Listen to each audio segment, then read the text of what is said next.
Okay, so my original plan with this video was to make a thorough review of the DJI Mic kit, which is a new competitor to the very popular Rode Wireless Go 2.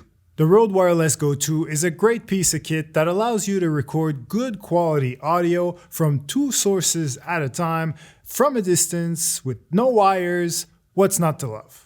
But when I started using the DJI Mic, I quickly realized that it is in fact much better than the Rode version in so many ways. And that's what I wanted to talk to you about today. I wanted to compare both microphones in the field in a sports videography context. But unfortunately, that's when all my problems started.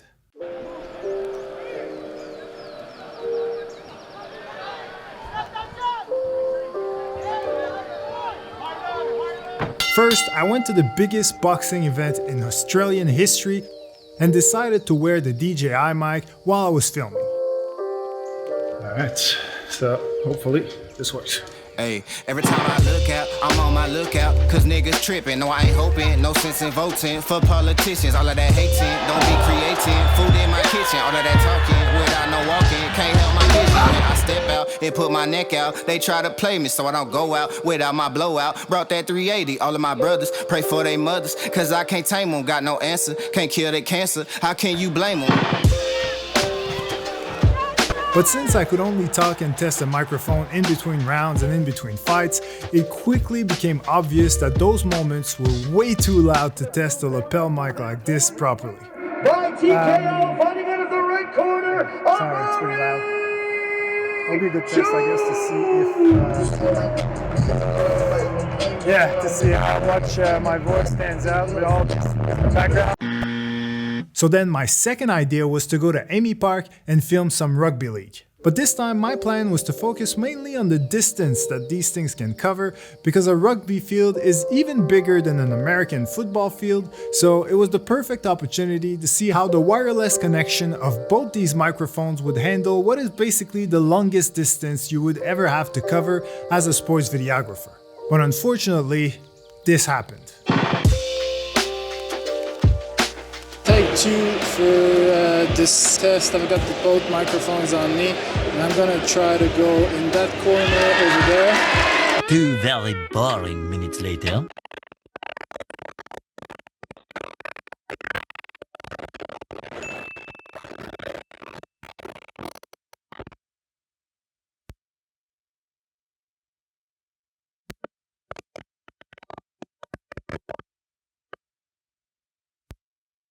What about my struggle be funny? They call it entertaining. Niggas got them snakes in they huddle, watch who you entertaining. All about my freedom, so I'ma need them to come correct it. Thinking I'm your enemy, all your energy misdirected. I shed a tear for my people, I struggle to be connected. I got that call from my cousin, I'm glad we reconnected. Why they always hating on moves we making and trying to slow 'em? Wish I could give you that reason, but I don't even know. Okay, so I wish I had recorded it, but basically last night after the game, I ran into a friend of mine who works at the venue as a technician, and we had a conversation about what I was doing there, and he basically explained to me why these things didn't stand a chance of working in a professional stadium like AAMI Park during a game. The reason is simple. Basically, a professional venue like this is just swarmed with RF signals coming from everywhere. Think about all the security people, TV crews, people working on game presentation. Everywhere there's people using some sort of communication. All of this is using RF signals, radio frequencies, and on top of that, all the microphones, all the cameras that are sending a signal to the trucks outside of the venue. So yeah, there's RF signals all over the place, and these little microphones, they're fine when you're right next to the camera, which I was when I was talking straight to it. But as soon as I moved away from it, basically my signal would get jammed straight away. So that's why I'm here today. This is a soccer field really close to where I live, and I'm gonna go to one end of the soccer field and film from the other end and see if, now that we're in a much more RF friendly environment, see what happens now. All right, so here we are. The cameras are in one of the goals and I'm in the other one. This is pretty much the longest distance you'll ever have to cover because a soccer field and a rugby field, which are roughly the same length, are both longer than an American football field. So as far as team sports go, this is pretty much as far as it gets. So if you guys can finally hear me correctly, I think it just proves that at an amateur level or anywhere where there's not too much RF interference, you should be good to go. But in a professional venue, not so much. Actually, this is not entirely true because both the Rode and the DJI transmitters can record audio internally. So even though my camera recorded nothing but silence and static the other night, the microphones themselves recorded this. A rugby field is the same size as a soccer field, roughly, but it's a little bit bigger than an American football field. So if this is working,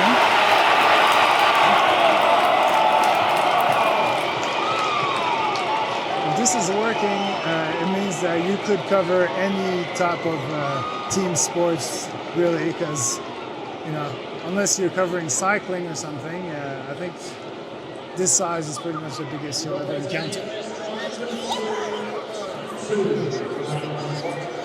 So bottom line, the only real disadvantage of a poor wireless connection is that you have to then sync your audio in post, which adds more work and more time to your editing process. And by the way, extracting audio files out of these microphones is one of the things that the DJI Mic does way better than the Rode Wireless Go 2. But before I get into it, let's start by explaining exactly what these audio systems do. So at their core, they both do the same thing. Both kits start with a receiver that you can connect to your camera with a supplied 3.5mm audio cable. And by the way, you can also connect both receivers to a computer, a tablet, or a mobile device, which can be very convenient if you're doing live streams. Then both the Rode and the DJI audio systems come with two transmitters that can record audio separately and simultaneously. So in a sports scenario, for example, you could choose to put your first transmitter on a player and the second one on a coach. Or you could attach one on the ref and the other one on a fan. I mean, the possibilities are pretty much endless. Also, just on that, I want to quickly mention that my next video is going to be about the perfect mic'd up video setup.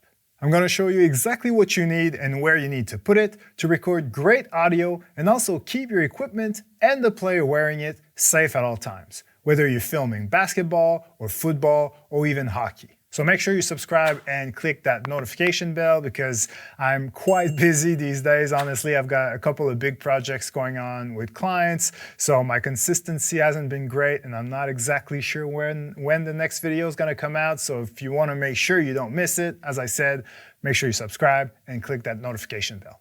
Anyway, back to the transmitters. They can both record audio through a microphone at the top, and they also both supply a furry attachment for outdoor recordings. But you can also connect an actual lavalier microphone like I'm doing right now. I'm using a Rode lavalier mic on both transmitters. Lav mics are good because they're so small and easy to hide, but also depending on the quality of the mic you're using, it can significantly improve the quality of your recording.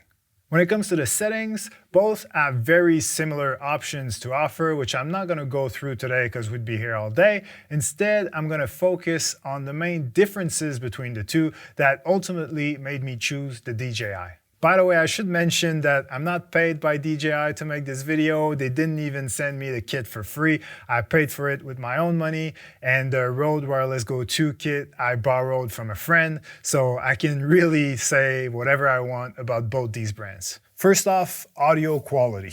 I'm personally happy with both. They're a bit different, but it's just a question of taste, I think. But I've been, as you've probably noticed by now, I've been wearing both microphones for most of this video and been going back and forth so that you guys can, have a listen. Let me know which one you prefer. Tell me in the comments. I'm actually curious to see what you guys think about it. For me, I'd say the only reason I'd give DJI the edge is because when the transmitter is far away from the receiver, the wireless connection is a bit better, a bit more reliable on the DJI, which you probably noticed when I was on the soccer field, because the soccer field and the rugby field, which are roughly the same length, are both longer than an American football field. So yeah, for that reason, I give DJI the edge, but at the same time, since they can both record internally, it's not that big of a deal. The other thing that makes the filming experience much better with the DJI Mic is the build. First of all, it's much smaller than the Rode, which makes it a lot easier to use in a mic'd up scenario. Also, if you're gonna clip it on someone for a quick interview, it's much less noticeable. There's even a setting that allows you to dim the lights on it so they're not as bright. And the best thing, in my opinion, is that the transmitters come with a magnet that's attached to the clip, so instead of clipping the transmitter to your collar like you would be forced to do with the Rode, you can use the magnet to place the DJI transmitter anywhere you want on the chest area. You can even have it inside your clothes and make it completely invisible. On both systems, the internal recording of the transmitter is always a little bit better than the recording on the camera. Mainly because it doesn't have to go through that extra step of a wireless connection. But both recording and extracting audio from these things is much easier with the DJI. With the Rode Wireless Go 2, there's no way to start and stop your internal recordings manually. You basically have to use the app to decide if you want the transmitter to always be recording, or to record when it's connected to the receiver, or to not record anything at all. With the DJI transmitter, on the other hand, there's a button on the side that you can push to stop and start your recordings. And there's even a setting that allows you to lock that button if you are afraid that, for example, in a mic'd up situation, the button might get pressed again by accident. Then you can just lock it, and that way you know that the recording will keep going no matter what. And if you want to start and stop the internal recordings without having to touch the transmitter because it's tucked in somewhere, you can do it from the receiver as well. And when it comes to extracting audio from these devices, again, the DJI is so much easier to work with. It's basically what you would assume. You just connect it to your computer through the USB-C connector, the transmitter appears on your computer as a drive, and you can just drag and drop the files anywhere you want. With the Rode, for some reason, it's much more complicated than that. After connecting the transmitter, you have to again open the same app and then export each audio file one by one. You can't even batch export. When it comes to battery life, I was personally able to record for 5.5 hours with my DJI transmitter before the battery died. And apparently, from what I can see online, the Rode version can go actually a bit longer. It can go up to 7 hours. But I still prefer the DJI personally, mainly because of this beautiful little charging case. With the Rode system, the only way to charge is through the USB-C connectors. So you either need 3 connections with 3 cables if you want to charge them simultaneously, or you have to charge them one after the other. But with DJI, all you need to do is put the receiver and transmitters back in the case and they start charging straight away. And this case, on a full charge, can recharge everything in it twice. So ultimately, we're talking about over 15 hours of battery life before you have to charge the case again through the USB-C connector at the back. And I also think that even if this case wasn't charging, it's much more practical and safe for your kit than this floppy pouch that Rode gives you. There's even a spot for the receiver's USB-C and Lightning connectors if you need to live stream on the go. So yeah, overall, I think that the DJI Mic is a much better option when it comes to wireless microphone solutions. It is a bit more expensive though. The Rode Wireless Go 2 goes for $249 these days, while the DJI Mic is $329. But I really think that the extra cost is well worth it, especially if you intend to use it in mic'd up videos. Which, as I said earlier, will be the topic of my next video. So if it's not out yet, make sure you subscribe, and if it is out, then it should be on your screen right now, so just click on it, and I'll see you guys there.